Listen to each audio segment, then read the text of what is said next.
Hello everyone, स्वागत है आप सभी का हमारे यूट्यूब चैनल पे।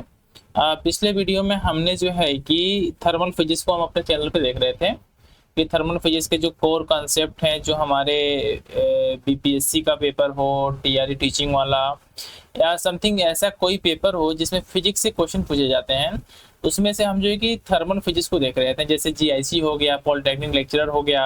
आप लोग जो है कि सीयूईटी का पेपर देने के लिए सोच रहे होंगे, जो एंट्रेंस टेस्ट है हमारे डिफरेंट जो है कि यूनिवर्सिटी में एडमिशन के लिए, पीजी के लिए।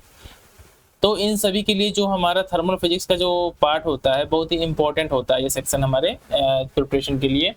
तो इसमें हमने जो है कि पिछले वीडियो में जूल थॉमसन कॉफिशिएंट हो इफेक्ट हो गया, जूल थॉमसन इफेक्ट, और इसके साथ ही साथ हमने जो कि क्लासियस क्लेप्रॉन इक्वेशन हो गया। इसके बाद से हमने जो है कि मैक्सवेल का स्पीड डिस्ट्रीब्यूशन, उसके बाद से हमने जो है कि वेलोसिटी डिस्ट्रीब्यूशन, इन सभी जो भी फॉर्मूला होता है आरएमएस का, इसके साथ ही साथ जो डिफरेंट टाइप के वेलोसिटीज होते हैं, इन सभी चीज़ों को हमने देख लिया था, कवर कर लिया था। ना इस वीडियो में हम जो है कि इंपॉर्टेंट कॉन्सेप्ट जो है थर्मल फिजिक्स का अगेन जो है कि जिससे आपके पेपर में क्वेश्चन पूछे जाने की संभावना मैक्सिमम होती है, एडियाबैटिक डीमैग्नेटाइजेशन। ठीक ना, एडियाबैटिक डीमैग्नेटाइजेशन क्या होता है इसके बारे में बात करेंगे। तो पहले देख लेते हैं कि ये होता क्या है। ये होता है technique to achieve very low temperature of order 10 power -4 kelvin. That means कि हमको जब भी जो है कि वेरी लो टेम्परेचर अचीव करने की आवश्यकता होगी, जिसका रेंज क्या होगा हमारा 10 पावर -4 केल्विन के आसपास होगा, तो हम जो टेक्निक यूज करते हैं इस टेम्परेचर को अचीव करने के लिए उसको बोलते हैं एडियाबैटिक डीमैग्नेटाइजेशन। इससे जो प्रिंसिपल, ये जो हमारा एडियाबैटिक डीमैग्नेटाइजेशन है, ये किस प्रिंसिपल पे काम करता है? तो ये काम करता है मैग्नेटो कैलोरी इफेक्ट। ठीक है, आपको याद रखना है कि पेपर में इस तरीके से अगर पूछता है कि जो एडियाबैटिक डीमैग्नेटाइजेशन का जो कोर प्रिंसिपल है, तो किस प्रिंसिपल पे ये बेस्ड है? तो ये बेस्ड है हमारा मैग्नेटो कैलोरी इफेक्ट पर बेस्ड है। इसका एप्लीकेशन की बात करते हैं तो क्या होता है, यूज इन पैरामैग्नेटिक। इसमें जो यूज होते हैं मतलब कि एडियामैग्नेटिक डीमैग्नेटाइजेशन को अचीव करने के लिए जो यूज होता है उसको क्या बोलते हैं? Paramagnetic salt and helium bath. ये दो चीजें यूज होती हैं। और आपको कई बार जो है कि आपके पेपर में पूछा भी गया है कि जो एडियाबैटिक डीमैग्नेटाइजेशन होता है इसमें किस तरीके का जो है कि सॉल्ट यूज होता है। तो क्या होता है, ये होता है पैरामैग्नेटिक सॉल्ट, साथ ही में हीलियम बाथ। तो फिर से मैं जो है कि थोड़ा एडियाबैटिक डीमैग्नेटाइजेशन के बारे में आपको बता देता हूँ कि ये एक तरीके का टेक्निक होता है जिसके थ्रू क्या करते हैं हम, इसके थ्रू क्या करते हैं, इसके थ्रू वेरी लो टेम्परेचर को क्या करते हैं, अचीव करते हैं। इसका ऑर्डर क्या होता है, 10 पावर -4 केल्विन के आसपास इसका ऑर्डर होता है। इसका प्रिंसिपल क्या है? इसका प्रिंसिपल है मैग्नेटो कैलोरी इफेक्ट पे बेस्ड है ये। और साथ ही में इसमें जो सॉल्ट भी यूज होता है, ये किस तरीके का सॉल्ट होता है? ये सॉल्ट होता है पैरामैग्नेटिक सॉल्ट होता है। साथ ही में क्या होता है, हीलियम बाथ का भी यूज होता है इस एडियाबैटिक डीमैग्नेटाइजेशन में। नाउ नेक्स्ट वन देख लेते हैं इसमें कि maximum cooling will occur when applied H1 field H1 is very high। जो हमारा अप्लाइड फील्ड होता है H1, ठीक है, जो मैग्नेटिक फील्ड होता है, इसकी वैल्यू जब जो है कि वेरी हाई होगी, बहुत ज्यादा होगी, तो इस कंडीशन में हमको क्या होगा, मैक्सिमम कूलिंग देखने को मिलता है। And initial temperature Ti is very low. अगर हमारा इनिशियल, देखिए दो कंडीशन है, इन दो कंडीशन में हमको जो है कि मैक्सिमम कूलिंग देखने को मिलता है। पहला कंडीशन क्या है कि when applied field H1 is very high and the initial temperature Ti is very low. तो इन दो कंडीशन में क्या होता है, हमको मैक्सिमम कूलिंग जो है कि देखने को मिलता है। कुछ फार्मूलेस हैं जो कि हमारा एडियाबैटिक डीमैग्नेटाइजेशन से संबंधित है। इसमें फर्स्ट वन क्या है, हमारा क्यूरी का लॉ है। ये बहुत ज्यादा ना डायरेक्टली पूछा जाता है पेपर में। तो क्यूरी का लॉ क्या है हमारा, T is equal to C by psi. यहाँ पे साई क्या है हमारा, साई है मैग्नेटिक सस्पेसिबिलिटी। तो हम एक तरीके से बोल सकते हैं कि T जो होता है डायरेक्टली प्रोपोर्शनल होता है 1 बाई साई के। और जो ये प्रोपोर्शनलिटी का साइन हटता है तो एक कांस्टेंट आता है, इसको क्या बोलते हैं, इसको बोलते हैं क्यूरी कांस्टेंट। तो जो टेम्परेचर T होता है वो मैग्नेटिक सस्पेसिबिलिटी क्या होता है, इनवर्सली प्रोपोर्शनल होता है। यही कहता है हमारा क्यूरी का लॉ। इसी को थोड़ा क्यूरी लॉ को मॉडिफाई फॉर्म में लिख सकते हैं कैसे हमारा, कि m is equal to magnetization is equal to c/t into H. H क्या है हमारा फील्ड इंटेंसिटी है, सी क्या है हमारा क्यूरी कांस्टेंट है, और एच क्या एम क्या है हमारा मैग्नेटाइजेशन है। मतलब कि किसी टेम्परेचर टी पे under the application of certain magnetic field how much magnetization will be achieve, ये बताता है हमारा क्या, ये लो, ये क्यूरी का क्या है, एक्सटेंडेड लॉ फॉर्म है, एक्सटेंडेड फॉर्म है। तो हाँ, होप आप सभी को वीडियो अच्छा लग रहा होगा, साथ ही में समझ में भी आ रहा होगा। तो आप लोग चैनल को सब्सक्राइब जरूर कर लीजिएगा। नेक्स्ट वन देख लेते हैं, बहुत ही इंपॉर्टेंट हमारा कॉन्सेप्ट है थर्मल फिजिक्स में, वंडर वाल गैस इक्वेशन, जिसके बारे में हमने थोड़ा सा ऊपर भी पढ़ा था, या फिर से चीजें रिपीट हो रही हैं। तो वंडर वाल इक्वेशन ऑफ स्टेट क्या होता है, ये होता है हमारा formula van der Waal gas equation का, ये होता है P plus N square A by V square V minus N V is equal to nRT for n mole के लिए। अब यहाँ पे हम कुछ क्रिटिकल कांस्टेंट की बात कर लेते हैं। क्रिटिकल कांस्टेंट में पहला हमारा कांस्टेंट क्या है, क्रिटिकल टेम्परेचर। ये क्या होता है, maximum temperature at which gas can be liquefied by application of pressure alone. साथ ही में क्या होता है, the temperature above which liquid can not exist, मतलब कि एक टेम्परेचर होता है, मैक्सिमम टेम्परेचर होता है। ये सपोज कीजिए एक लाइन से ड्रॉ करते हैं, तो यहाँ पे क्या है, ये मैक्सिमम टेम्परेचर है T है, जिसके नीचे क्या होता है, which gas can be liquefied by application of the pressure alone. इसके नीचे हम कोई प्रेशर को अप्लाई करके क्या कर सकते हैं, गैस को लिक्विफाइड कर सकते हैं। देखिए क्या है यहाँ पे लिखा हुआ है, लिक्विफाइड कर सकते हैं। लेकिन इसके ऊपर जो है कि the temperature which liquid can not exist, इसके ऊपर जो है कि इस टेम्परेचर के आगे जो है कि लिक्विड का समथिंग जो है कि गैस का जो है कि लिक्विड फेस एग्जिस्ट ही नहीं करता है। इसी को क्या बोलते हैं हम लोग, क्रिटिकल टेम्परेचर बोलते हैं। इसको फॉर्मूला के थ्रू कैसे डिफाइन करते हैं, TC is equal to 8A/27 BR, TC is equal to 8A/27 BR। तो फिर से मैं थोड़ा सा रिपीट कर देता हूँ, क्रिटिकल कांस्टेंट में पहला जो कांस्टेंट है हमारा, ये है क्रिटिकल टेम्परेचर का। ये कहता है कि maximum temperature at which gas can be liquefied by the application of pressure alone, the temperature above which liquid can not exist. Formula क्या है, 8A/27 BR। अब हम क्रिटिकल प्रेशर की बात कर लेते हैं कि क्रिटिकल प्रेशर क्या होता है। तो इसको डिफाइन किया जाता है, it is the minimum pressure required to causes liquefaction at temperature TC। जो हमारा TC टेम्परेचर है, इसको हमने क्रिटिकल टेम्परेचर बोला। इस टेम्परेचर TC पे जितना जो है कि हमको मिनिमम एक प्रेशर चाहिए उस गैस को लिक्विड स्टेट में चेंज करने के लिए, उसी प्रेशर को क्या बोलते हैं हम लोग, इसको बोलते हैं क्रिटिकल प्रेशर। समझ रहे हैं ना, इस बात को समझिए कि जो टेम्परेचर हमारा TC है, जिसको हमने क्या बोला है, क्रिटिकल टेम्परेचर, इस क्रिटिकल टेम्परेचर TC पे जितना मिनिमम हमको प्रेशर चाहिए उस गैस को लिक्विड स्टेट में चेंज करने के लिए, उसको क्या बोलते हैं, उसका जो है कि क्रिटिकल प्रेशर बोलते हैं। देखिए यहाँ से मैं पढ़ देता हूँ और भी डाउट क्लियर हो जाएगा। It is the minimum pressure required to causes liquefaction at temperature TC। इसका फॉर्मूला क्या होता है, PC का फॉर्मूला होता है 8A/27 B स्क्वायर। A अपन क्या होता है, ये 27 B स्क्वायर इसका फॉर्मूला होता है। अब क्रिटिकल वॉल्यूम की बात कर लेते हैं, ये क्या होता है, the volume occupied by 1 mole of gas at the critical temperature TC and the critical pressure PC। ये जो हमारा क्रिटिकल टेम्परेचर और PC था, इस पॉइंट पे जो गैस हमारा है कितना वॉल्यूम जो है कि एक्वायर करता है, उसी को क्या बोलते हैं, इसका क्रिटिकल वॉल्यूम बोलते हैं। जो भी खेला हो रहा है ना बाबू लोग, कहाँ पे हो रहा है, ये हो रहा है आपके TC पे, जो क्या हमारा क्रिटिकल टेम्परेचर है। यहीं पे जो मिनिमम वैल्यू होगी प्रेशर की, उसको क्या बोलेंगे, क्रिटिकल प्रेशर बोलेंगे। और गैस जितना जो कि वॉल्यूम ऑक्युपाइड करेगा इस पर्टिकुलर पॉइंट पे, इसको उसका क्या बोलेंगे, क्रिटिकल वॉल्यूम बोलेंगे। अब देखिए यहाँ पे इसका फॉर्मूला क्या होता है, VC is equal to 3V, ये होता है इसका फॉर्मूला। अब तीनों जो कि हमारे जो ये हैं, क्रिटिकल टेम्परेचर हो गया, प्रेशर हो गया, वॉल्यूम हो गया, इनमें रिलेशन क्या होता है, ये रिलेशन होता है, इसको बोलते हैं क्रिटिकल कोफिशिएंट, इसको CC से डिनोट करते हैं। इसका फॉर्मूला होता है RTC/PCVC, जिसकी वैल्यू क्या होती है, थ्योरेटिकल 8/3 इसकी जो है कि वैल्यू होती है थ्योरेटिकल। तो क्रिटिकल कोफिशिएंट जिसको CC से डिनोट करते हैं, इसका फार्मूला होता है RTC डिवाइडेड बाय PCVC, जिसकी थ्योरेटिकल वैल्यू क्या होती है, 8/3 इसकी थ्योरेटिकल वैल्यू होती है। अब क्रिटिकल पॉइंट पे जो बिहेवियर देख लेते हैं, किस किस तरीके का बिहेवियर होता है गैस का, लिक्विड का। तो बिहेवियर एट क्रिटिकल पॉइंट, इसकी बात कर लेते हैं। पहला क्या है कि density are equal at critical point, जो भी हमारा गैस का डेंसिटी होगा और साथ ही में जो है कि हमारा जो लिक्विड का डेंसिटी होगा, ये क्या होगा, बराबर होता है क्रिटिकल पॉइंट्स पे। दैट मीन्स कि आप डिस्टिंग्विश नहीं कर सकते हैं कि क्रिटिकल पॉइंट पे हमारा जो है कि सिस्टम गैसियस स्टेट में है या हमारा क्या है लिक्विड स्टेट में है। ये क्या होता है, हमारा एक ट्रांजिशन स्टेट होता है, जहाँ से क्या होता है, हमारा फेज चेंज होना स्टार्ट होता है। दूसरा पॉइंट क्या है कि demarcation between the liquid and the vapour disappear. मैंने वही चीज ऊपर बताया था कि इस क्रिटिकल पॉइंट पे क्या होता है कि हम ये डिफाइन नहीं कर सकते हैं, कि क्लियर कट नहीं बता सकते हैं कि वो हमारा पर्टिकुलर सिस्टम लिक्विड स्टेट में है या वेपर या गैस स्टेट में है।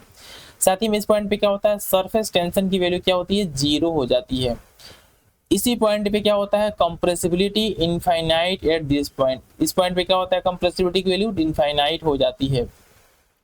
नाउ नेक्स्ट वन देख लेते हैं इसमें। अब देखिए, जो हमारा क्रिटिकल हो गया, ठीक है, relation between Boyle temperature and the critical temperature, इसकी बात कर लेते हैं। ऑलरेडी मैंने पिछले क्लासेस में इसके बारे में बताया था कि जो हमारा बॉयल टेम्परेचर होता है और साथ ही में जो है कि हमारा क्रिटिकल टेम्परेचर होता है, इसके बीच में क्या रिलेशन होता है। तो पहले हम समझ लेते हैं ना कि ये जो बॉयल टेम्परेचर होता है ये क्या होता है, ये होता है the temperature at which PV remain constant over sufficient range of P for real gases. क्या होता है कि ये ऐसा टेम्परेचर का वैल्यू होता है जहाँ पे क्या होता है, P और V का मल्टीप्लिकेशन क्या होता है, कांस्टेंट होता है over sufficient range of P for real gases, provided P is not very large, then this temperature is called Boyle temperature. Suppose कि एक टेम्परेचर का रेंज है, ठीक ना, इस रेंज T में क्या है कि P और V का मल्टीप्लिकेशन अगर कांस्टेंट है, ठीक है, तो इस जो जहां तक हमारा P और V का मल्टीप्लिकेशन कांस्टेंट होगा, ठीक है,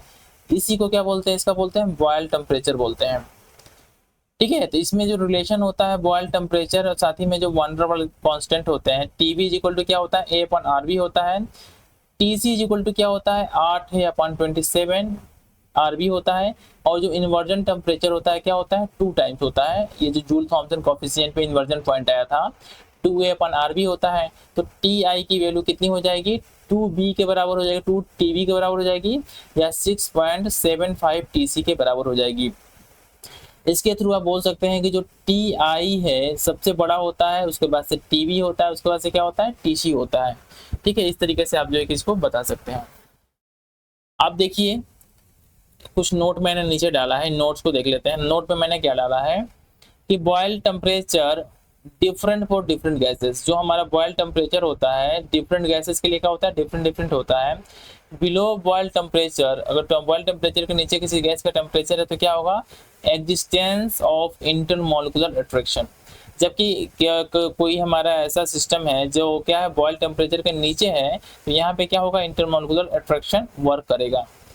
लेकिन जैसे ही टी की वैल्यू टीवी से बड़ी हो जाएगी, क्या होगा, हमारा इंटरमॉलिक्यूलर अट्रैक्शन है क्या हो जाएगा, नाउ लेस सिग्निफिकेंट हो जाएंगे। बहुत ही ज्यादा इंपॉर्टेंट हमारा कॉन्सेप्ट है कि जो टीवी होता है, जो बॉयल टेम्परेचर होता है, इसके नीचे जो इंटरमॉलिक्यूलर अट्रैक्शन होता है मॉलिक्यूल्स के बीच में क्या होता है, एग्जिस्ट करता है।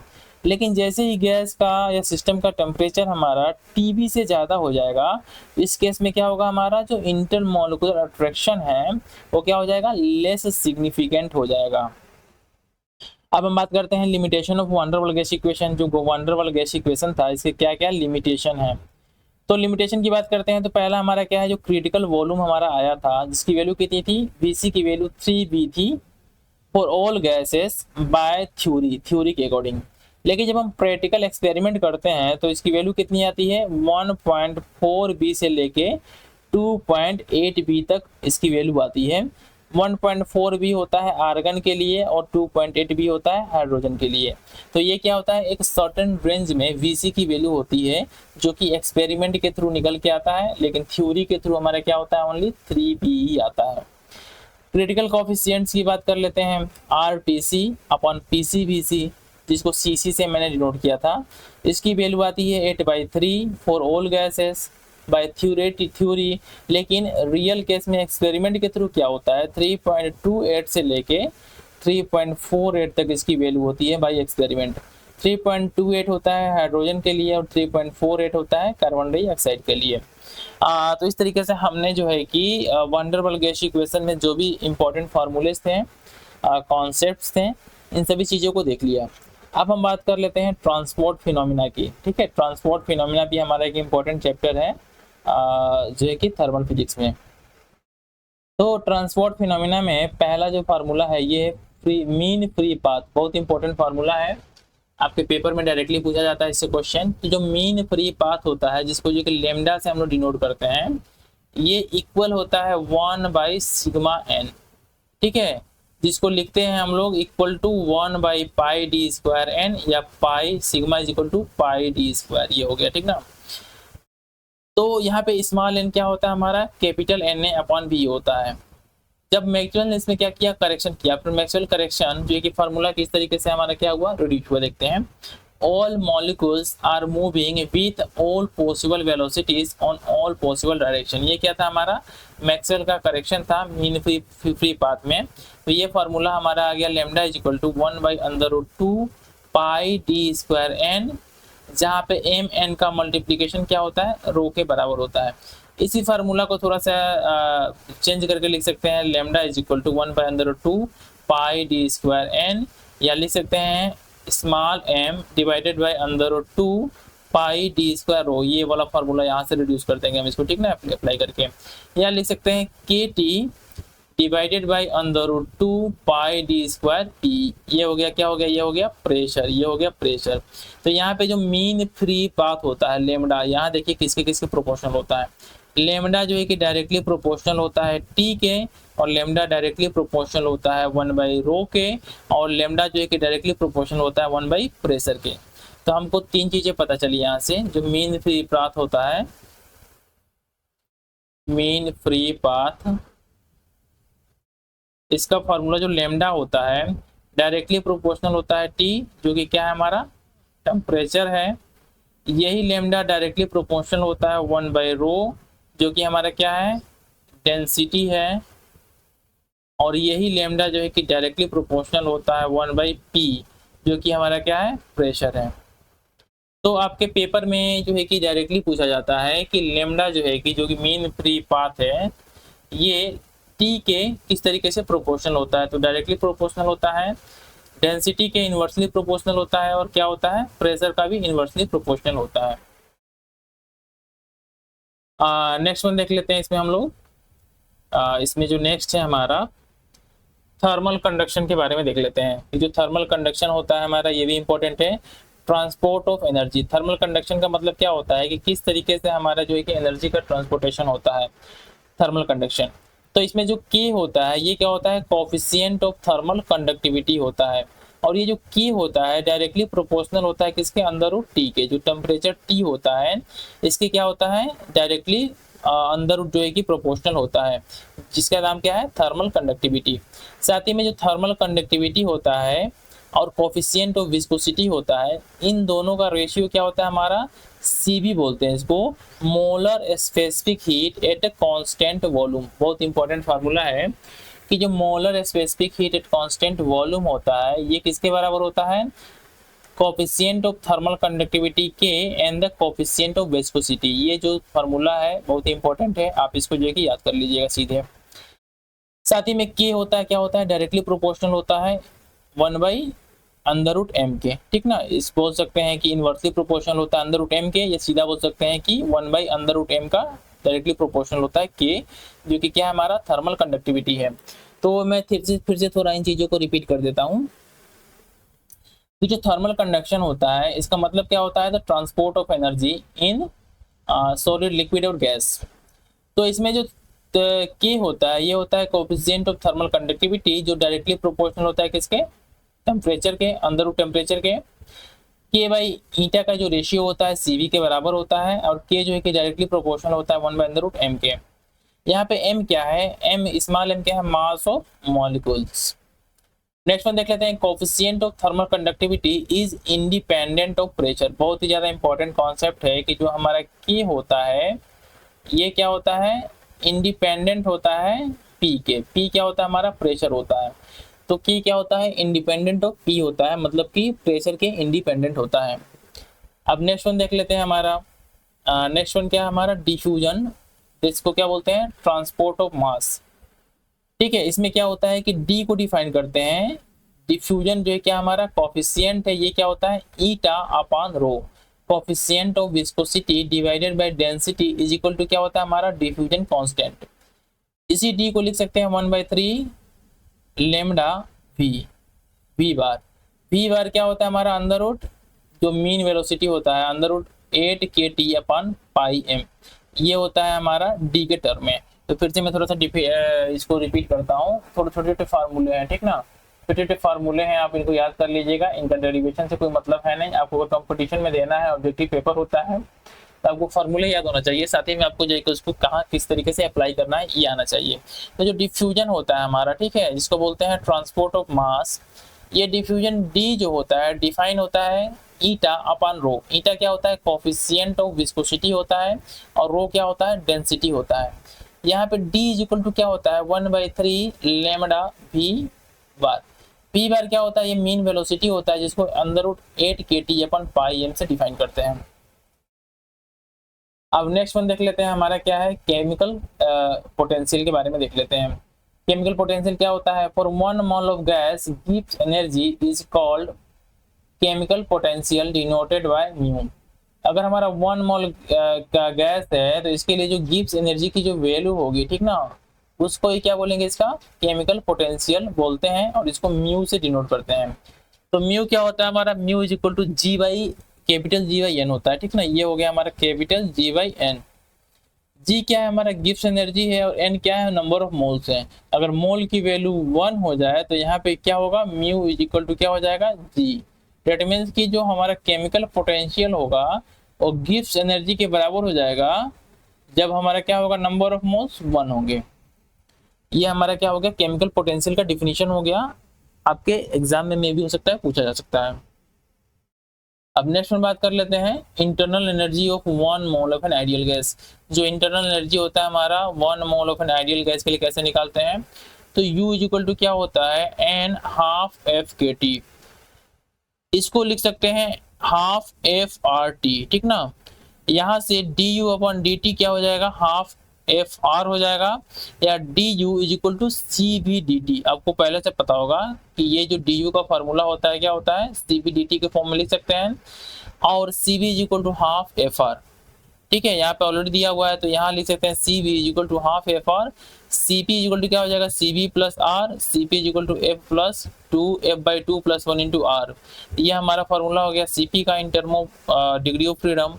यहाँ से गामा को डिफाइन कर सकते हैं CP अपन CV, तो ये हो जाता है हमारा क्या, 1 + 2/F। बहुत ही इंपॉर्टेंट फार्मूला है कि जो पॉइजन रेशियो होता है हमारा गामा, ये डिफाइन होता है 1 + 2/F, 1 + 2/F। ये क्या है, बहुत इंपॉर्टेंट फार्मूला है। तो यहाँ से हमने देखा कि किस तरीके से हमारा इंटरनल एनर्जी डिफाइन होता है फॉर 1 मोल ऑफ गैस के लिए। ये हो गया हमारा, ठीक ना, डिग्री ऑफ फ्रीडम हो गया, नंबर ऑफ मोल्स हो गए। इसी इक्वेशन को जो है कि आप रिड्यूस कर सकते हैं ½ FR के फॉर्म में। इसको जो है कि डिफरेंशिएट करेंगे तो du अपॉन dt ½ FR होगा t के रिस्पेक्ट में। आपको ऑलरेडी पता है कि du इज इक्वल टू क्या होता है, CVdt होता है। तो यहाँ से जो है कि मेयर्स का फॉर्मूला लगाकर आप CP निकाल सकते हैं, और गामा इज इक्वल टू क्या होता है, CP और CV का रेशियो होता है। ये CV हो गया, ये CP हो गया, दोनों को डिवाइड करेंगे तो 1 + 2/F हो जाएगा। F क्या है हमारा, डिग्री ऑफ फ्रीडम है। अब देखिए यहाँ से निकाल लेते हैं हम लोग। मोनोटोमिक गैस की बात करते हैं, तो इसके लिए F की वैल्यू क्या होती है, 3 होती है। तो CB की वैल्यू कितनी हो जाएगी, 3/2R, और CP की वैल्यू 5/2R। दोनों का रेशियो ले लीजिए, क्या हो जाएगा, 1.66 या 5/3 हो जाएगा। डाइएटोमिक गैस के लिए बात करते हैं, तो ये कितना हो जाएगा, F की वैल्यू 5 होती है। यहाँ CV की वैल्यू निकाल लीजिए, वहीं से CV की वैल्यू निकाल लीजिए। देखिए यहाँ से डिग्री ऑफ फ्रीडम के टर्म में सीधे CV की वैल्यू याद कर लीजिएगा ½ FR, और CP की वैल्यू याद कर लीजिएगा F/2 + 1R। ये दोनों वैल्यू याद कर लेंगे आराम से ना, आप तो आराम से निकाल सकते हैं। ये हो जाएगा 5/2R, ये हो जाएगा 7/2R, दोनों का 7/5। ट्राइएटोमिक गैस के लिए F की वैल्यू कितनी होती है, 6 होती है। ये हो जाएगा गामा की वैल्यू 4/3। यहाँ मैंने एक नोट लिखा है, इसको मैं पढ़ देता हूँ। Kinetic theory fail to explain specific heat of many gases with temperature. मतलब टेम्परेचर के साथ बहुत से गैसेस का जो स्पेसिफिक हीट होता है किस तरीके से चेंज होता है, इसको एक्सप्लेन करने में जो काइनेटिक थ्योरी ऑफ गैसेस थी क्या हुई, फेल हो गई। ठीक ना, इसी के बाद में जो है कि बहुत सारे आइंस्टीन का लॉ आया, डीवाई इक्वेशन आया। ठीक ना, इसके बारे में भी बात करेंगे इसमें हम लोग आगे। अब नेक्स्ट वन देख लेते हैं, इंटरनल एनर्जी की बात कर लेते हैं। ये क्या होता है, हमारा स्टेट फंक्शन होता है। ठीक ना, दैट मीन्स कि ये क्या होता है, इनिशियल और फाइनल पॉइंट पे डिपेंड करता है। रियल गैस के लिए बात करते हैं तो यू जो फंक्शन होता है किसका, वी और टी का, ऑलरेडी मैंने बताया। बट आइडियल गैस के लिए यू क्या होता है, only function of T, V का फंक्शन क्या होता है, नहीं होता है। वर्क की बात करते हैं तो वर्क को डिफाइन करते हैं वी टू आई इतना। ठीक है, पाथ डिपेंडेंट होता है, ऑलरेडी आप सभी को पता है। स्पेसिफिक हीट का जो फार्मूला होता है एम सी डेल्टा टी होता है, आपको पता है। आप देख लेते हैं mathematical formulation of C P and C V, इसकी बात कर लेते हैं। तो जो सी वी होता है हमारा, ठीक है, सी पी जो होता है इसको डिफाइन करते हैं del Q upon del T at constant P, और सी वी को डिफाइन करते हैं del Q upon del T at constant V. ठीक है, दोनों स्पेसिफिक हीट है एट कांस्टेंट वॉल्यूम और साथ ही में एक कांस्टेंट टेम्परेचर।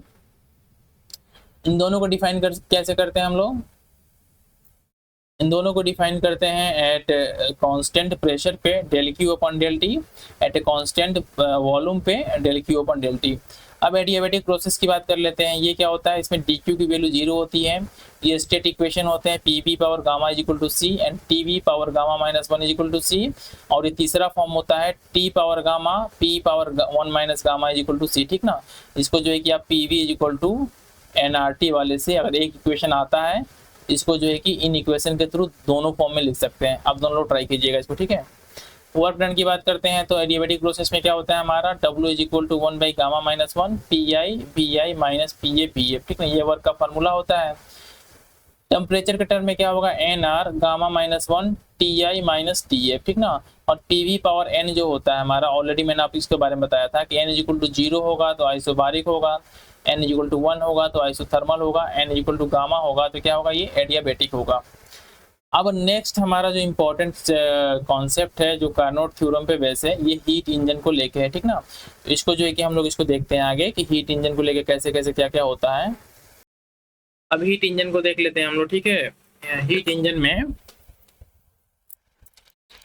जो थ्योरम है हमारा कार्नोट थ्योरम, तो इसके बारे में देख लेते हैं कि no heat engine Carnot theorem क्या कहता है कि no heat engine working between two given temperature can be more efficient than a reversible engine working between the same two temperatures। Suppose कीजिए हमारा एक सिंक है, एक सोर्स है, दोनों डिफरेंट टेम्परेचर पे है। इसके बीच में अगर हमारा कोई रिवर्सिबल इंजन वर्क करता है तो इसकी इफिशियंसी जो होगी, उसकी इफिशियंसी से कभी भी ज़्यादा जो है कि किसी भी हीट इंजन की इफिशियंसी नहीं हो सकती। ठीक है, पहला ये हमारा कार्नोट थ्योरम का स्टेटमेंट हो गया। दूसरा क्या है कि all reversible engine working between the same two temperature have the same efficiency whatever be the working substance. क्या है, इंडिपेंडेंट ऑफ वर्किंग सब्सटेंस है कि कोई भी हमारा रिवर्सिबल इंजन है, अगर हमारा सेम दो टेम्परेचर के बीच में काम करता है तो इन सभी की इफिशियंसी क्या होगी, आपस में बराबर होगी। तीसरा स्टेटमेंट क्या है, for a reversible Carnot cycle the net change in entropy for the system plus surrounding universe is 0। क्या बात कर रहे हैं हम यहाँ पे, ध्यान दीजिएगा, रिवर्सिबल की बात कर रहे हैं, ई रिवर्सिबल की बात नहीं कर रहे हैं। तो जब भी हम रिवर्सिबल की बात करेंगे, for reversible Carnot cycle the net change in entropy for the system plus surrounding जो कि हमारे यूनिवर्स का है, इस क्या होगा, हमारा 0 होगा। दैट मीन्स क्या होगा, delta S universe is 0। That means close integration over D Q upon T universe is equal to क्या होगा, 0 होगा। अब क्लासियस के थ्योरम बात करते हैं, क्लासियस थ्योरम के बारे में बात कर लेते हैं क्या होता है। तो क्लासियस थ्योरम क्या होता है कि in any reversible cycle the net change in entropy is 0। क्या बात कर रहे हैं यहाँ पे, ध्यान रखिएगा, ये क्या है, रिवर्सिबल साइकिल है। ठीक ना, जब इरिवर्सिबल साइकिल की बात करेंगे तो क्या होगा, ग्रेटर देन 0 होगा। क्लासियस इनइक्वालिटी जो इक्वेशन है ये होता है क्या, close integration over D Q divided by T of the universe is always less than or equal to क्या होता है, 0 होता है। इसको क्या बोलते हैं हम लोग, क्लासियस थ्योरम या क्लासियस इनइक्वालिटी बोलते हैं। नेक्स्ट वन देख लेते हैं, इसमें क्या है, change of entropy in an irreversible cycle. क्या बात कर रहा है, ये इरिवर्सिबल साइकिल की बात कर रहा है। In an irreversible cycle, the entropy of the system and the surrounding is that the universe always क्या होता है हमारा, इंक्रीज होता है। ऑलवेज क्या होता है, इंक्रीज होता है। डेल्टा एच यूनिवर्स क्या होगा, ऑलवेज ग्रेटर देन 0 होगा। कब हमारा, जब हम इरिवर्सिबल साइकिल की बात करते हैं। नेक्स्ट वन देख लेते हैं, the second law of thermodynamics in term of entropy. ठीक है, एंट्रोपी के टर्म में सेकेंड लॉ ऑफ थर्मोडायनेमिक्स की बात कर लेते हैं। क्या होता है, every physical and the chemical process in nature takes place in such a way so as to increase the entropy of the system plus surrounding is that the inverse।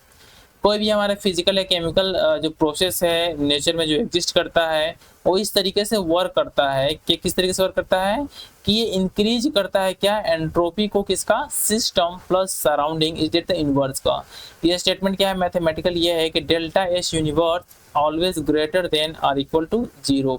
इसी को क्या बोलते हैं, क्लासियस इनइक्वालिटी बोलते हैं। इसी को क्या बोलते हैं, क्लासियस इनइक्वालिटी बोलते हैं। साथ ही में आप सभी को पता है कि एंट्रोपी क्या है, हमारा स्टेट फंक्शन है, इनिशियल फाइनल वैल्यू पे डिपेंड करता है, इंडिपेंडेंट ऑफ पाथ होता है। अब देखिए जो हमारा जो सेकेंड लॉ ऑफ थर्मोडायनेमिक्स है इन टर्म ऑफ एंट्रोपी, ये क्या करता है, it embodies both the Kelvin Planck and the Clausius statement.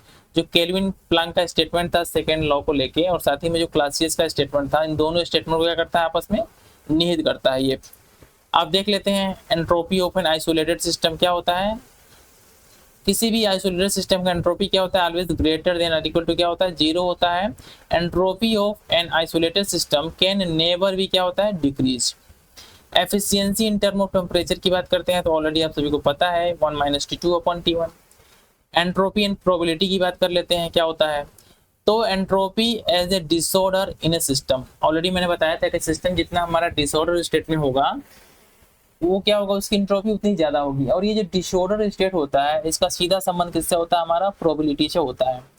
तो equilibrium state is the state of maximum क्या होगा हमारा, probability, state of maximum entropy. जो हमारा इक्विलिब्रियम स्टेट होगा, इस इक्विलिब्रियम स्टेट में क्या होगा, इस स्टेट ऑफ क्या होगा, हमारा मैक्सिमम प्रोबेबिलिटी होगा। ठीक है, और ये जो किसके बराबर होगा, स्टेट ऑफ मैक्सिमम एंट्रोपी। अगर मतलब किसी सिस्टम की एंट्रोपी सबसे मैक्सिमम है तो हम कह सकते हैं कि ये सिस्टम क्या है, हमारा इक्विलिब्रियम स्टेट में है, क्योंकि सिस्टम क्या है हमारा इस समय मैक्सिमम प्रोबेबिलिटी पे है। साथ ही में क्या है, हमारा बोथ एंट्रोपी एंड प्रोबेबिलिटी क्या होता है, हमारा मैक्सिमम होते हैं इक्विलिब्रियम स्टेट पे। ठीक है ना, जब इक्विलिब्रियम स्टेट हमारा होता है तो प्रोबेबिलिटी भी क्या होता है, मैक्सिमम होता है, और साथ ही में क्या होता है, हमारा एंट्रोपी भी क्या होता है, अपने मैक्सिमम स्टेट पे होता है। नेक्स्ट वन देख लेते हैं, एंट्रोपी क्या होता है, हमारा एक्सटेंसिव क्वांटिटी होता है। एक्सटेंसिव क्वांटिटी कहने का सेंस क्या है, ये क्या होता है, एडिटिव होता है। एस को किस फॉर्म में लिख सकते हैं, S1 + S2, मतलब कि दो सिस्टम है जिनका एंट्रोपी S1 S2 है, दोनों का कंबाइंड एंट्रोपी क्या होगा, S1 + S2 लिख सकते हैं। ये जो एंट्रोपी और साथ ही में जो हमारा ये प्रोबेबिलिटी होती है, थर्मोडायनेमिक प्रोबेबिलिटी होती है, जिसको हम जो है कि ओम से लिखते हैं, यहाँ पे ओमेगा बोलते हैं इसको, इसका रिलेशन क्या होता है, S = क्या होता है, K log ओमेगा। ये बहुत ही ज्यादा इंपॉर्टेंट फार्मूला है और बार बार जो है कि आपके पेपर्स में पूछे जाते हैं। आप देख लेते हैं entropy of a perfect gas की बात कर लेते हैं। ठीक है, तो परफेक्ट गैस की जो एंट्रोपी होती है क्या होती है, S = इंटीग्रेशन ओवर ds, ये होता है CV dt/T + P/T भी। ठीक ना, ये देखिए यहाँ से इन इक्वेशंस के थ्रू इसको लिखा गया है। ठीक ना, यहाँ से देख लीजिएगा। अब बात कर लेते हैं S in term of temperature T and the pressure P, FTP के फॉर्म में। तो डेल्टा S क्या होता है, Cp log T2/T1 minus Cp - Cv log P2/P1। इन फार्मूलेस को बस एक बार देख लीजिएगा, बहुत कम चांस है कि पेपर में पूछा जाए। बस ये सब चीजें जो है कि किताब में थी तो मैंने इन सभी चीजों को इंक्लूड कर लिया था। अब बात कर लेते हैं entropy S in term of temperature T and the volume V। तो डेल्टा S = क्या होगा, Cv log T2/T1 + Cp - Cv log V2/B1। S की बात करते हैं in term of pressure P and the volume V। तो इस टर्म में हमारा एंट्रोपी क्या होगा, delta S is equal to N C V log P2 by P1 N C P log V2 by V1, ये हो गया हमारा। अब हम बात कर लेते हैं कि entropy change in heating a liquid water. जब हमारा जो है कि हम लिक्विड या वाटर को गर्म करते हैं तो इस केस में हमारा एंट्रोपी कितना चेंज होता है। तो देखिए इसमें क्या होता है, ये हमारा एक सिस्टम है जो वर्क कर रहा है, आइस है, टेम्परेचर क्या है 0 डिग्री सेंटीग्रेड। जब इसको जो है कि या तो पिघलता है या जो इसको हम गर्म करते हैं तो क्या होता है, ये पिघलता है और पिघलने के बाद से क्या वाटर पे चेंज हो जाता है, कितना 0 डिग्री सेंटीग्रेड पे ही। जब इसको हम गर्म करते हैं पानी को तो 100 डिग्री सेंटीग्रेड पे क्या होता है, वाटर बॉयल होने लगता है और क्या हमारा स्टीम में चेंज हो जाता है, ठीक ना। तो इसमें क्या होगा, लेटेंट हीट वाला जो कॉन्सेप्ट है ये जो है कि इन्वॉल्व होगा, क्योंकि इसमें क्या हो रहा है, फेज चेंज हो रहा है। L1 क्या है हमारा, लेटेंट हीट ऑफ आइस है, L2 क्या है, लेटेंट हीट ऑफ क्या है, स्टीम है। S क्या है हमारा, स्पेसिफिक हीट ऑफ वाटर है। मतलब कि वाटर क्या है हमारा, जब पानी में चेंज हुआ, ठीक है, 0 डिग्री सेंटीग्रेड पे, तो यहाँ से लेके क्या हमारा 100 डिग्री सेंटीग्रेड तक क्या हमारा लिक्विड स्टेट में ही ना था हमारा वाटर। तो यहाँ पे क्या होगा हमारा स्पेसिफिक हीट क्या होगा हमारा इंट्रोड्यूस हो जाएगा।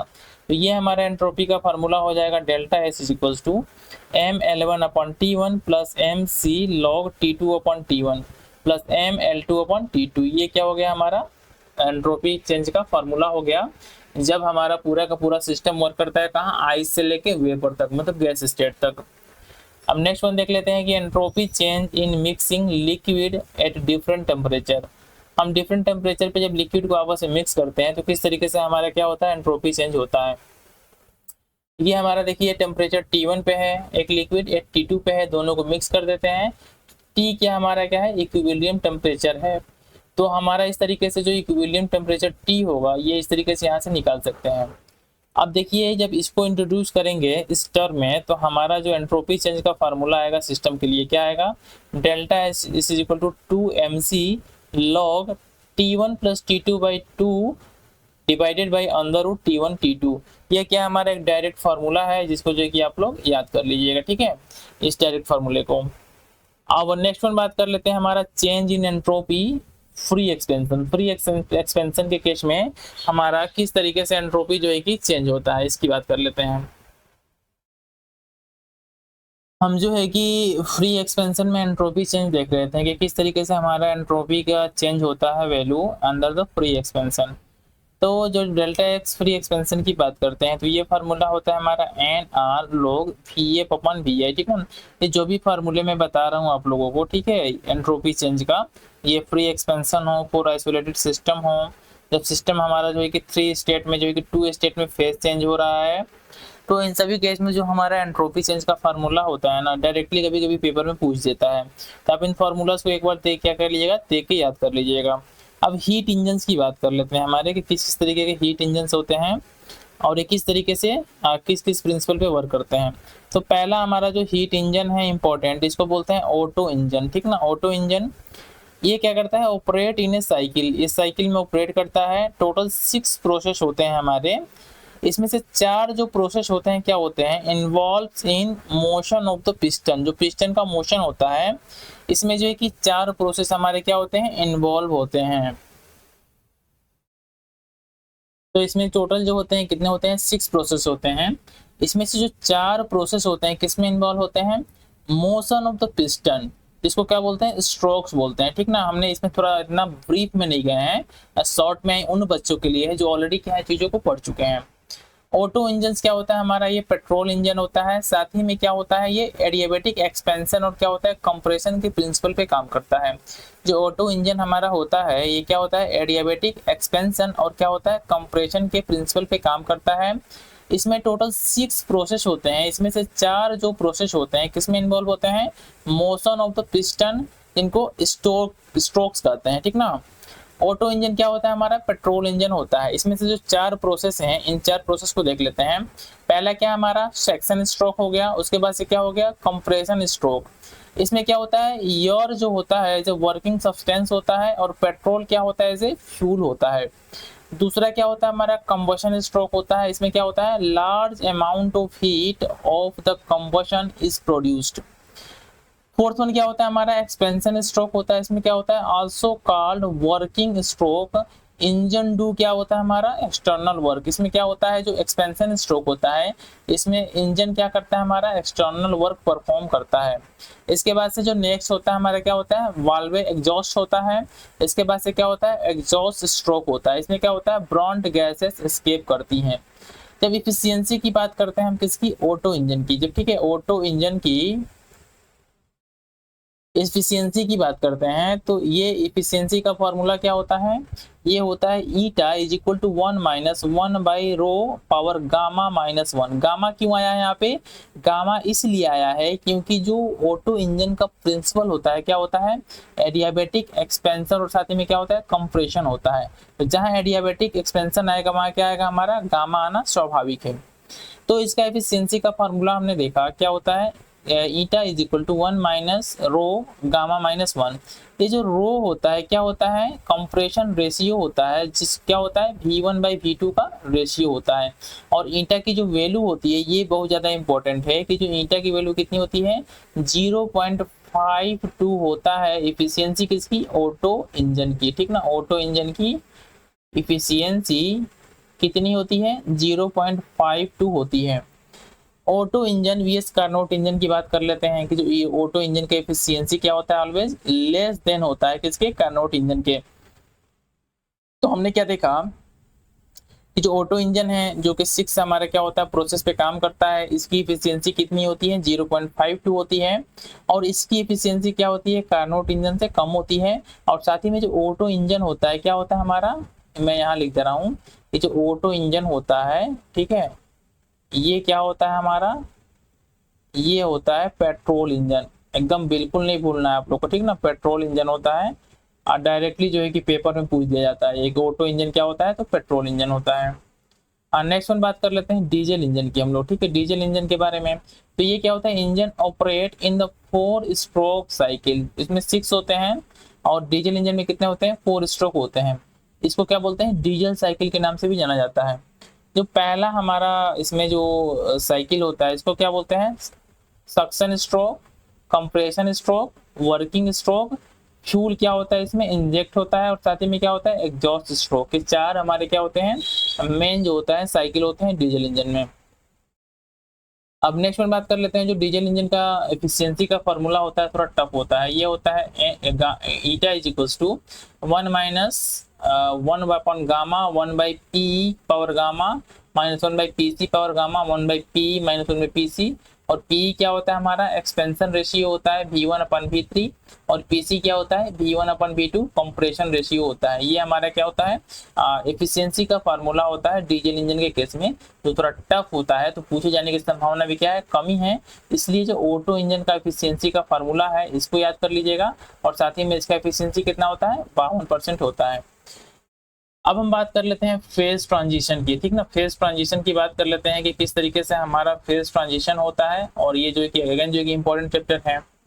इसमें पहले केमिकल पोटेंशियल की बात कर लेते हैं। क्या होता है इंटेंसिव प्रॉपर्टी होता है किसी भी सिस्टम का and function of P and T. जो पी हमारा प्रेशर हो गया और साथ ही में टी टेम्परेचर हो गया, इसका फंक्शन होता है क्या होता है हमारा केमिकल पोटेंशियल।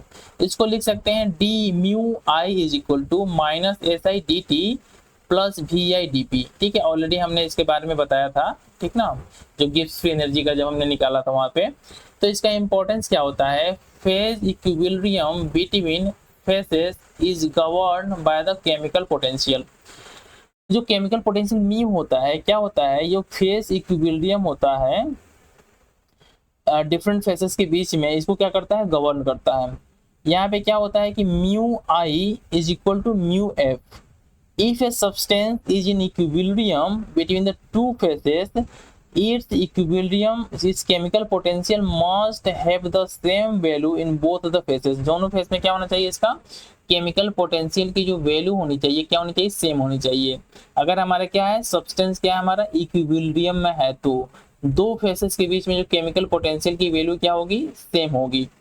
क्लासियस क्लेपेरॉन इक्वेशन के बारे में जो है कि हमने पहले बताया था, यहाँ पे फिर से देख लेते हैं एक बार चीज़ों को। तो क्लासियस क्लेपेरॉन इक्वेशन क्या होता है? फर्स्ट ऑर्डर ट्रांजिशन होता है हमारा, applicable only to one component system. It gives the rate at which the pressure must change with the temperature for the two phases to remain in equilibrium। ठीक ना, phase transition के बारे में पढ़ रहे थे, तो इसमें जो हमारा एक इम्पोर्टेंट इक्वेशन आता है जिसको बोलते हैं हम लोग क्लासियस क्लेपेरॉन इक्वेशन। ये क्या होता है? फर्स्ट ऑर्डर ट्रांजिशन को डिफाइन करता है। इसमें क्या होता है? Applicable only to one component system, और साथ ही में क्या होता है? It gives the rate at which the pressure, क्या होता है? Pressure must change with temperature. कि प्रेशर किस तरीके से चेंज होता है जब हम टेम्परेचर को क्या करते हैं? चेंज करते हैं बिटवीन द टू फेजेस, जिसमें क्या हमारा रिमेन इन इक्विलिब्रियम में हो। ये इक्वेशन हमने ऑलरेडी डिस्कस किया था ऊपर, फिर से देख लीजिए कि delta P upon delta T is equals to L T delta V. अब इस पे जो है कि हमने ऑलरेडी आपको बारे में इसके बारे में बताया था कि जब हमारा effect of pressure on the boiling point, क्या हमारा प्रेशर का इफेक्ट होगा बॉइलिंग पॉइंट के ऊपर ऑफ लिक्विड्स, तो phase change from liquid to gas, तो V1 क्या होगा हमारा? V2 क्या होगा? तो V2 माइनस V1 क्या होगा? ग्रेटर देन 0 होगा। इस केस में हमारा क्या होगा? dP अपॉन dt पॉजिटिव होगा। It means the boiling point of every liquid rises with the increase in temperature. जैसे जैसे हम प्रेशर को जो है कि इंक्रीज करेंगे, वैसे वैसे क्या होगा? हमारा बॉइलिंग पॉइंट भी क्या होगा? इंक्रीज होगा, क्योंकि dP क्या है हमारा? अपॉन dt क्या है हमारा? पॉजिटिव है। अब हम बात करते हैं effect of pressure on the melting point of solids. जब फेज चेंज होता है, क्या होता है? सॉलिड से लिक्विड में, तो V2 माइनस V1 क्या होगा? अगेन ग्रेटर देन 0 होगा, लिक्विड वाला सॉलिड से माइनस करेंगे तो।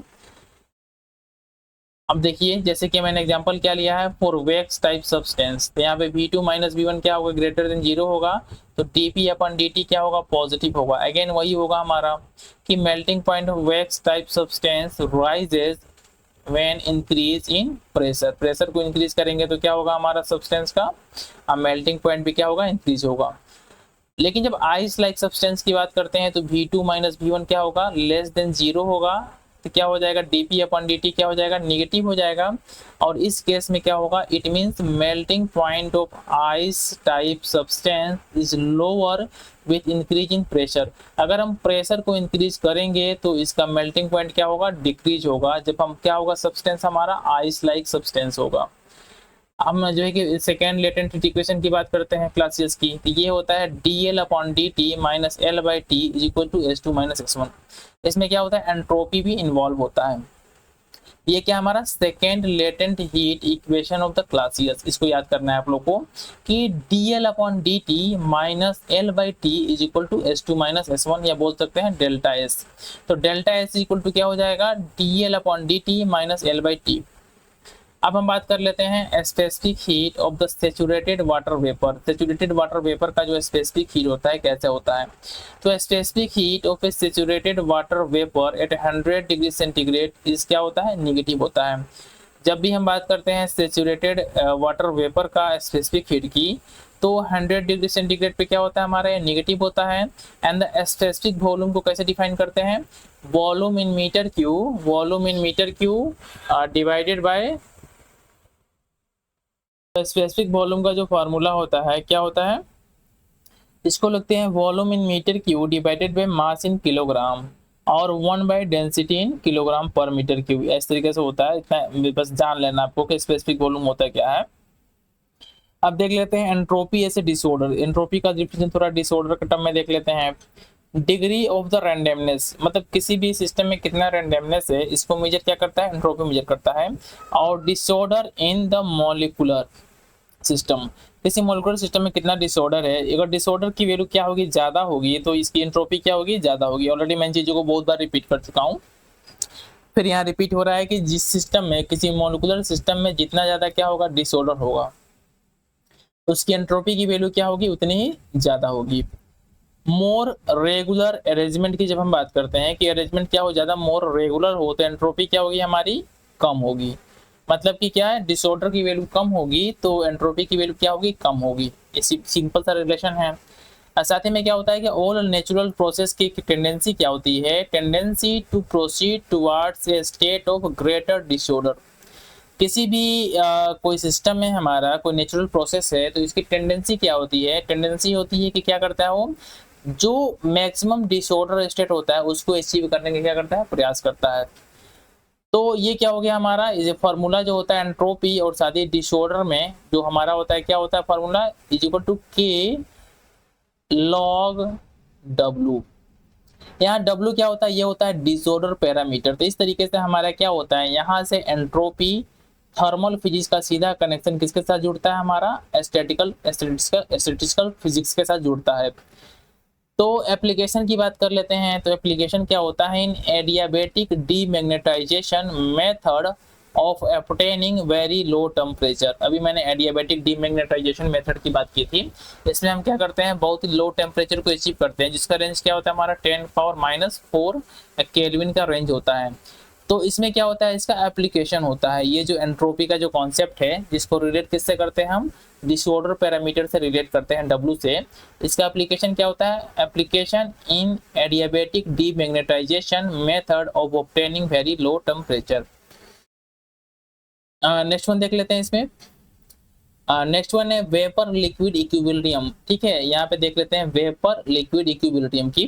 तो पहला क्या है, हीट कैपेसिटी की बात करते हैं। लिक्विड से हमारा क्या वेपर में और वेपर से लिक्विड में चेंज होता है।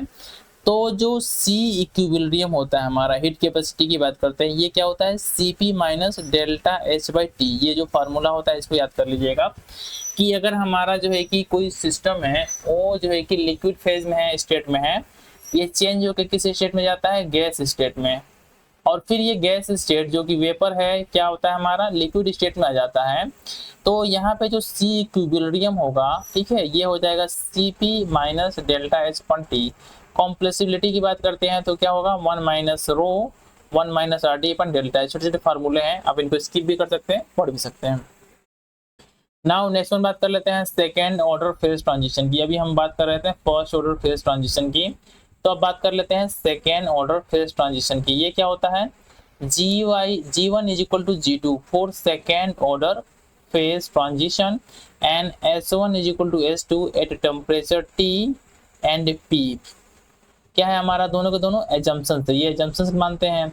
अगर पहला हम क्या मानते हैं एजम्पशंस की सेकेंड ऑर्डर फेज ट्रांजिशन के लिए हमारा G1 इज इक्वल टू क्या होता है, G2 के बराबर होता है, और साथ ही में क्या होता है S1 is equal to S2 होता है eight temperature T and P। तो इन एजम्पशंस के बाद से हमारा जो इक्वेशन आता है इसको क्या बोलते हैं, ये हर्नफेस्ट इक्वेशन। हर्नफेस्ट इक्वेशन तो ये हो जाएगा dP/dt is equal to Cp2 minus Cp1 divided by Tb α2 minus α1। ठीक ना, ये होता है हमारा सेकेंड ऑर्डर फेज ट्रांजिशन का इक्वेशन। इस इक्वेशन को इस फॉर्म में भी लिख सकते हैं, ये होता है dP/dt α2 minus α1 divided by beta T2 minus beta T1। ठीक ना, इन दोनों इक्वेशन को क्या बोलते हैं, हर्नफेस्ट इक्वेशन बोलते हैं, और ये आपके पेपर में कभी कभी डायरेक्टली ये फार्मूला पूछा जाता है। अब गिब्स का फेज रूल देख लेते हैं। ठीक ना, बहुत इंपॉर्टेंट है गिब्स का फेज रूल और बहुत ही सिंपल है, इस चीज को समझने का प्रयास कीजिएगा। यहाँ पे गिब्स के फेज रूल में क्या होता है, फेज तीन पार्ट होते हैं, डिग्री ऑफ फ्रीडम होता है, साथ ही में क्या होता है, कंपोनेंट होते हैं। ठीक है, एक होता है हमारा गिब्स के फेज रूल में, ये होता है फेज, डिग्री ऑफ फ्रीडम, और साथ ही में क्या होते हैं, कंपोनेंट्स होते हैं। जैसे ये फॉर्मूला क्या है, ये हो गया हमारा F is equal to C minus P+2। A number of degree of freedom हो गया F, C हो गया नंबर ऑफ कंपोनेंट्स, और ये हो गया नंबर ऑफ फेज। ठीक ना, ये तीन फॉर्मूलों से, तीन टर्म से मिलके क्या बनता है हमारा गिब्स फेज रूल का इक्वेशन बनता है। F हमारा क्या हो गया, डिग्री ऑफ फ्रीडम हो गया, C कंपोनेंट्स हो गए, P नंबर ऑफ फेज हो गए, आप +2 इसमें ऐड कर देते हैं। तो ये देखिए एग्जांपल के तौर पे सपोज कीजिए कि ट्रिपल पॉइंट ऑफ वाटर की बात कर लेते हैं। ठीक ना, ट्रिपल पॉइंट ऑफ वाटर की बात कर लेते हैं। तो इसमें जो कंपोजिशन होगा क्या होता है हमारा, H2O होता है कंपोजिशन। तो C की वैल्यू क्या हो गई, हमारे कंपोनेंट्स की वैल्यू 1 हो गई। P की बात करते हैं तो ये जो कंपोजिशन होता है H2O तीन फेज में एग्जिस्ट करता है पानी, एक तो सॉलिड में भी, आइस के फॉर्म में, गैस के फॉर्म में, वेपर के फॉर्म में, और साथ ही में क्या होता है लिक्विड के फॉर्म में, जो कि क्या होता है हमारा वाटर हो गया। तो ये 3 फेज हो गए। टोटल फेज की संख्या कितनी हो गई? कंपोनेंट एक है लेकिन उसके टोटल 3 फेज हैं। तो यहाँ से हम डिग्री ऑफ फ्रीडम F निकाल सकते हैं। 1 - 3 + 2 = 0। 0 हो गया degree of freedom. Hence there is no freedom. क्या है? There is no freedom. This means that values of the temperature and the pressure are fixed at triple point. ये क्या होता है? हमारा गिब्स का फेज रूल है ना, और ट्रिपल पॉइंट के बारे में बताता है कि ट्रिपल पॉइंट पे जो टेम्परेचर और प्रेशर की वैल्यू क्या होगी। तो क्या होता है हमारा? There is no freedom. This means that the values of the temperature and the pressure are fixed at the triple point. Triple point पे क्या होता है? फिक्स होता है। अब हम बात कर लेते हैं एयर और साथ ही में क्या? वाटर के मिक्सचर की। तो यहाँ पे कंपोनेंट की वैल्यू कितनी हो गई? 2 हो गई। फेज कितना होता है? Liquid water plus air vapour mixture, ये 2 फेज होते हैं। तो इनमें क्या होगा? F की वैल्यू 2 हो जाएगी। This means that 2 variable can be varied without affecting the system. मतलब कि 2 वेरिएबल्स हमारे चेंज हो सकते हैं बिना सिस्टम को अफेक्ट किए हुए। ये हमारा दूसरा एग्जांपल हो गया। अब तीसरा एग्जांपल देख लेते हैं। एयर, वाटर और साथ ही में क्या? हमारा अल्कोहल का मिक्सचर। यहाँ पे कंपोनेंट कितने हैं? 3 हैं। फेज कितने हैं? वाटर, अल्कोहल और साथ ही में क्या? हमारा एयर वेपर का मिक्सचर। तो ये फेज की वैल्यू कितनी हो गई? 2 हो गई। F की वैल्यू कितनी हो जाएगी? ये हो जाएगी 3। That means 3 variable temperature, pressure and the concentration of the alcohol in water can be varied without affecting the system। देखिए कितना इंपॉर्टेंट रूल है, चीजें क्लियर हो रही होंगी। अब यहाँ से देख लेते हैं third law of thermodynamics. Already मैंने इन चीजों के बारे में आपको बताया है। ये क्या होता है कि जब हमारा डेल्टा टी एब्सोल्यूट टेम्परेचर क्या करता है? 0 की तरफ अप्रोच करता है, तो एंट्रोपी की वैल्यू क्या होती है? ये भी 0 हो जाती है। ठीक ना? ये हमारा हो गया third law of thermodynamics. Mathematical formulation हो गया। नेक्स्ट वन देख लेते हैं। सॉरी, कहाँ गया? देखिए नेक्स्ट वन देख लेते हैं। Law of equipartition of energy. ठीक ना? इसमें देख लेते हैं कि law of equipartition of energy क्या बोलता है। इसके according total kinetic energy equally divided among it's all degree of freedom and energy associated with each degree of freedom is half kT। जितना number of degree of freedom होगा, हर एक degree of freedom में जो energy होगा क्या होगा? Equally divide होगा। और हर एक डिग्री ऑफ फ्रीडम से जो एसोसिएटेड हमारा काइनेटिक एनर्जी होगा क्या होगा? हाफ kT होगा। ये क्या होता है? इसको बोलते हैं law of equipartition of energy. ठीक है, law of equipartition of energy इस फॉर्मूले को बोलते हैं। एप्लीकेशन की बात कर लेते हैं। तो देखिए एप्लीकेशन क्या होता है? एटोमिसिटी ऑफ गैसेस को फाइंड आउट करने में।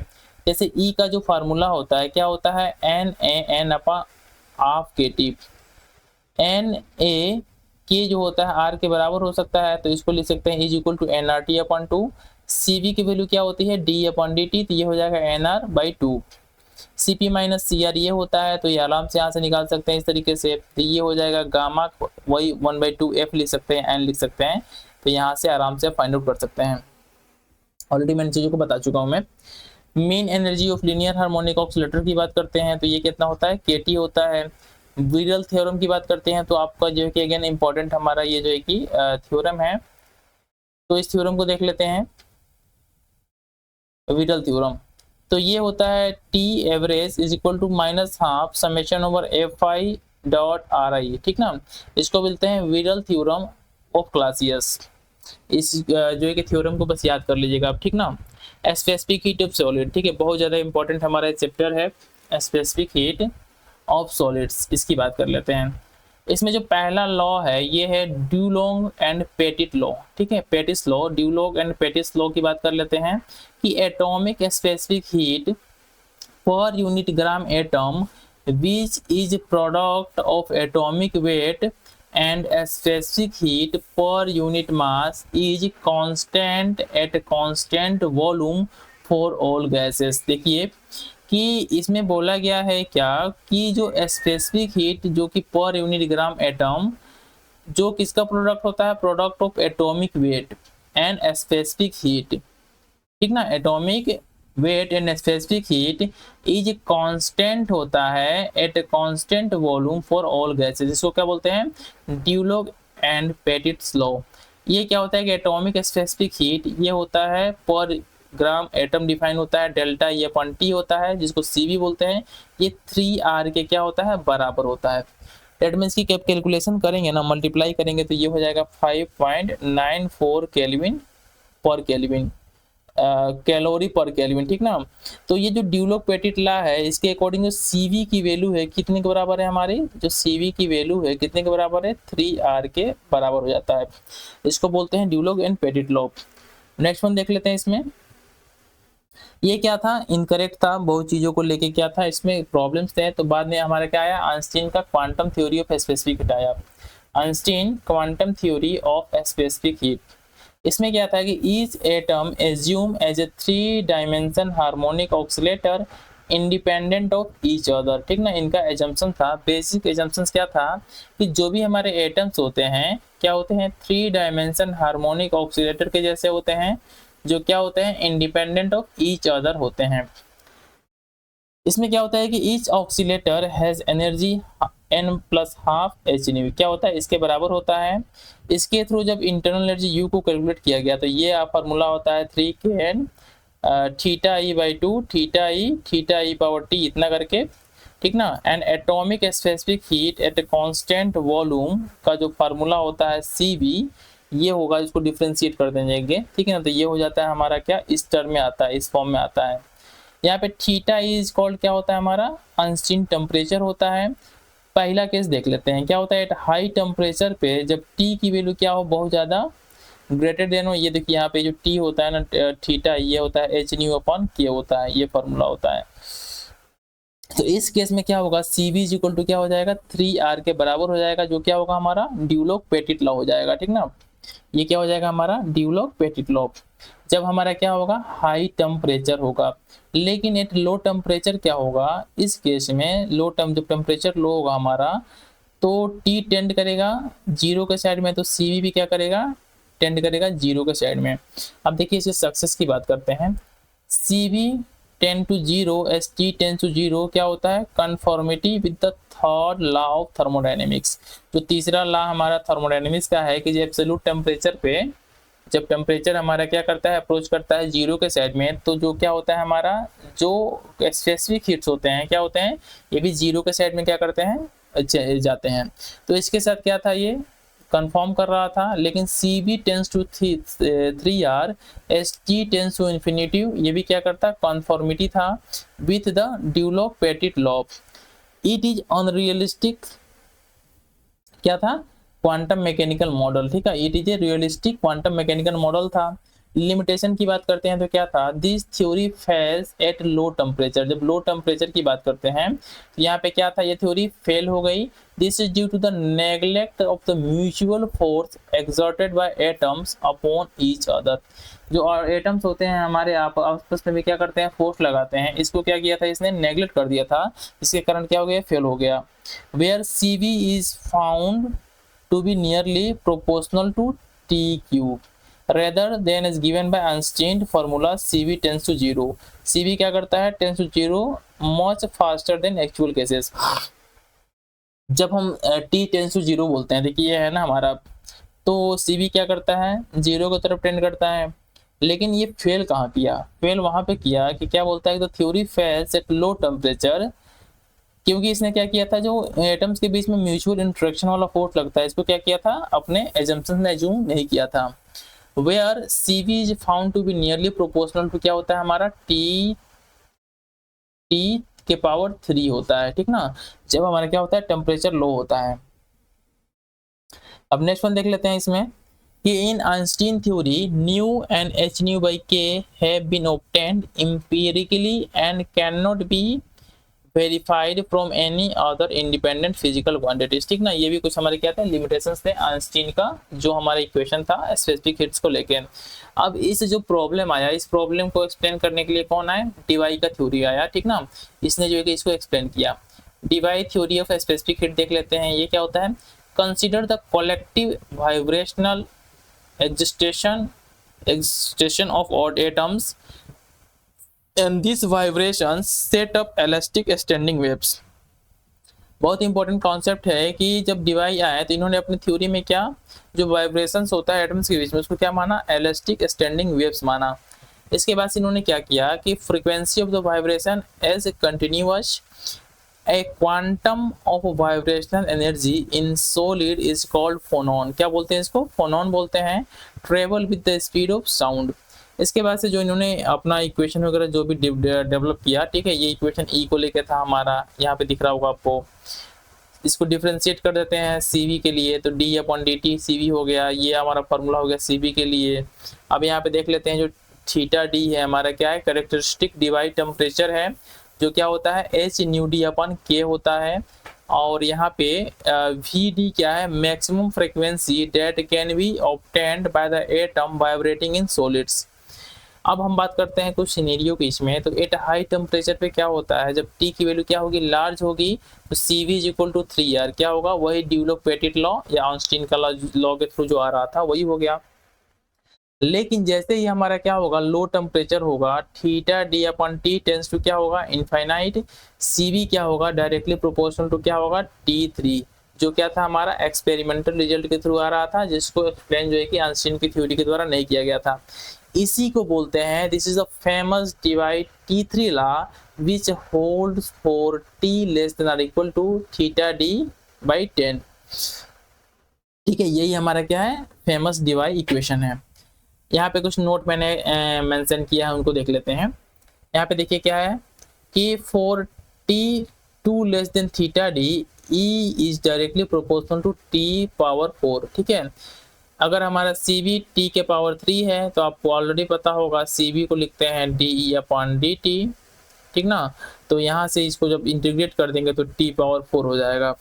लिमिटेशंस की बात करते हैं तो क्या है, assumption that the solid behaves like a continuous medium in which the elastic waves are set up। क्या है, ये पहला जो assumption था, ये क्या था, इसका लिमिटेशंस था। नेक्स्ट वन देख लेते हैं। नेक्स्ट वन हमारा जो इंपॉर्टेंट चैप्टर है, इसकी बात कर लेते हैं। ये हमारा ब्लैक बॉडी रेडिएशन हो गया, ठीक ना, ब्लैक बॉडी रेडिएशन हो गया। इससे जो है कि बहुत सारे क्वेश्चन पूछे जाते हैं आपके पेपर में थर्मल फिजिक्स का, और ये अभी थोड़ा सा लास्ट ही चल रहा है, ठीक ना, ज़्यादा है नहीं इसमें। अब एक पन्ना और है, ये खत्म हो जाएगा। तो इसको देख लेते हैं हम लोग, ब्लैक बॉडी रेडिएशन फार्मूला को। इसमें देखिए जो हीट ट्रांसफर का जो मेथड होता है ना, जो हीट ट्रांसफर का, थोड़ा मैं कलम चेंज कर लेता हूँ। जो हीट ट्रांसफर का जो मेथड होता है, ये क्या होता है, 3 मेथड के थ्रू हीट ट्रांसफर होता है। पहले क्या बोलते हैं, कंडक्शन बोलते हैं। इसमें क्या होता है, ये सॉलिड में जो हीट ट्रांसफर होता है, ये क्या होता है, कंडक्शन प्रोसेस के थ्रू होता है। दूसरा क्या हो गया, कन्वेक्शन। ये लिक्विड में जो हीट ट्रांसफर होता है उसको क्या बोलते हैं, कन्वेक्शन। और एक होता है रेडिएशन। इसमें क्या होता है, कोई मीडियम नहीं चाहिए, इन ए फॉर्म ऑफ वेव्स होता है। क्या होता है, जैसे कि वैक्यूम में क्या हमारा एनर्जी का ट्रांसफर होता है, ये EM वेव का फॉर्म होता है।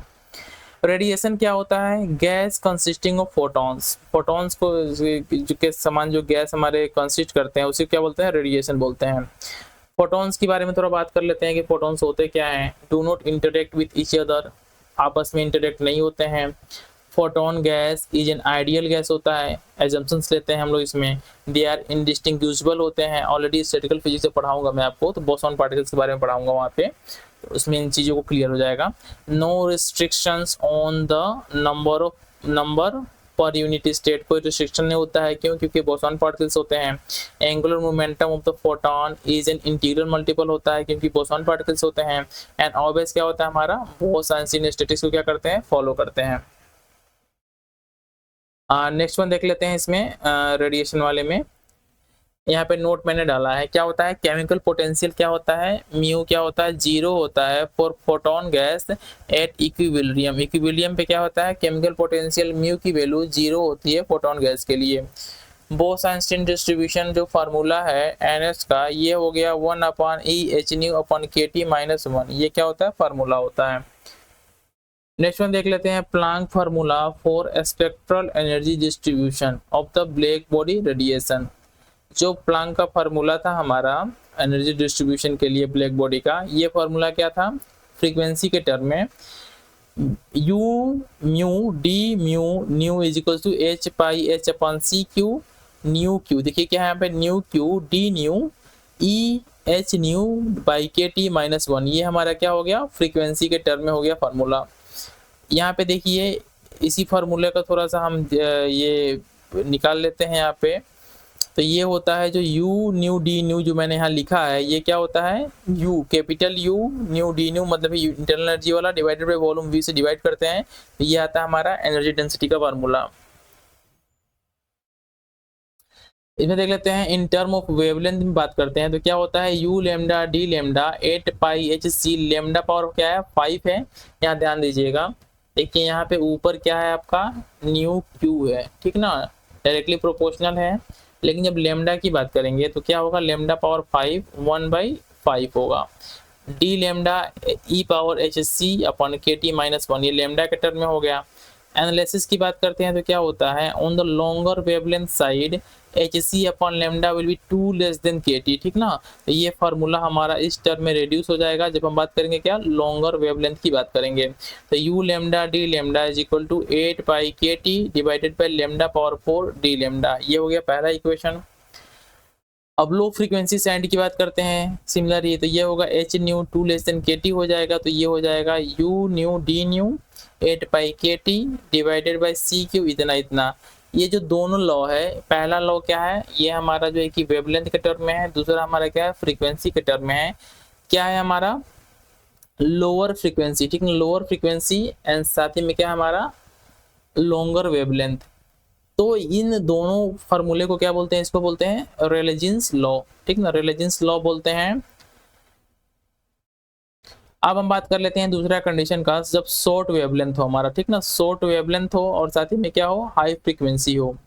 तो इस कंडीशन में जो हमारा फार्मूला निकल के आता है ये होता है U lambda D lambda is equal to 8 pi HC upon lambda power 5 E power HC upon lambda KT D lambda, ठीक ना। ये क्या है हायर फ्रीक्वेंसी साइड में बात करते हैं, तो ये हो जाएगा ये फार्मूला। और इन दोनों लॉस को क्या बोलते हैं, इसको बोलते हैं विन्स लॉ, ठीक ना, विन्स लॉ बोलते हैं। तो देखिए एक चीज आपको डाउट नहीं होना है, जब हम बात करते हैं इस तरीके से हमारा जो स्पेक्ट्रम बनता है, देखिए यहाँ पे ऑलरेडी यहाँ पे है, देखिए ये हमारा देखिए फ्रीक्वेंसी के टर्म में है। तो फ्रीक्वेंसी में क्या हमारा लो वेवलेंथ के साइड में, लो फ्रीक्वेंसी साइड में क्या होता है रेलेजेंस लॉ होता है, और जो है कि हाई फ्रीक्वेंसी साइड में क्या होता है हमारा ये होता है विन्स लॉ। और ये टोटल कर्व को एक्सप्लेन कौन करता है हमारा प्लांक्स का लॉ। इन दोनों का जो स्पेशल कंडीशंस होते हैं ये क्या होते हैं हमारे रेलेजेंस लॉ और विन्स लॉ होते हैं। अब हम 3 रेडिएशन लॉ की बात कर लेते हैं। पहला क्या हमारा प्लांक रेडिएशन लॉ, इसमें क्या होता है particle indistinguishable particle with the Bose Einstein statics होते हैं। विन्स लॉ की बात करते हैं तो क्या है distinguishable particle classical particles with maximum Boltzmann statics. जो विन्स थे हमारे, इन्होंने जब इस चीज को एक्सप्लेन किया था तो क्या एजम्पशन लिया था कि पार्टिकल क्या हमारे डिस्टिंग्विजिबल नेचर के हैं और साथ ही में क्या मैक्सवेल बोल्ट्जमान स्टैटिक्स को फॉलो करते हैं। रेलेजेंस लॉ की बात करते हैं तो क्या होता है इसमें पार्टिकल्स आर क्लासिकल डिस्टिंग्विजिबल ऑक्सीलेटर्स होते हैं, और क्या होता है विथ कॉन्टिन्यूअस एक्साइटेशन एनर्जी, ठीक ना। ये फार्मूला हमारा के देखिए टोटल एनर्जी डेंसिटी का फार्मूला है, इसमें U क्या होता है T के पावर 4 के प्रोपोर्शनल होता है। और यहाँ से ये देखिए इसको इसी को बोलते हैं UT is equals to AT power 4, इसको स्टीफन बोल्ट्जमान लॉ बोलते हैं। नेक्स्ट वन हमने नोट यहाँ लिखा है, पढ़ देता हूँ। द टोटल नंबर और average number of photons in the enclosure of volume V is क्या होता है T पावर 3 होता है। Displacement law lambda M into T का मल्टीप्लीकेशन क्या होता है विन्स कॉन्स्टेंट्स के बराबर होता है, जिसकी वैल्यू क्या होती है 2.9 into 10 power -3 M into K। Thermodynamic quantities for black body radiation की बात करते हैं तो फ्री एनर्जी के लिए क्या होता है F directly proportional to T power 4 होता है। एंट्रोपी की बात करते हैं तो क्या होता है T पावर 3 के प्रोपोर्शनल होता है। स्पेसिफिक हीटेड कांस्टेंट वॉल्यूम की बात करते हैं तो T3 के क्या होता है प्रोपोर्शनल होता है, वही डीवाई वाला इक्वेशन हो गया। और CV क्या होता है हमारा 3s होता है एंट्रोपी के टर्म में। गिब्स फ्री एनर्जी क्या होता है 0 होता है। और ये वाला जो इक्वेशन था हमारा मैक्सवेल का, इसको मैंने ऑलरेडी आप सभी को बता दिया है। देखिए रिवर्सिबल प्रोसेस के बारे में देख लेते हैं थोड़ा सा यहाँ पे। Slow isothermal expansion compression of gas face change like ice melting freezing and stretching of spring, ये क्या होता है रिवर्सिबल प्रोसेस के थोड़ा से क्या होते हैं एग्जांपल्स होते हैं। तो इस तरीके से हमने जो है कि अपने चैनल पे पूरा का पूरा थर्मल फिजिक्स ठीक ना खत्म कर दिया। अब हमारा टारगेट क्या है नेक्स्ट, इसमें जो है कि हम स्टैटिकल फिजिक्स को कवर करेंगे। तो आप लोग चैनल को जरूर सब्सक्राइब कर लीजिएगा। और आपका कोई सजेशन हो बीटीएस को लेके कोई भी प्रॉब्लम हो समझने में, ऐसा कुछ हो तो आप कमेंट करके हमें ज़रूर बताइएगा, हम उसको जो है कि सही करने का प्रयास करेंगे।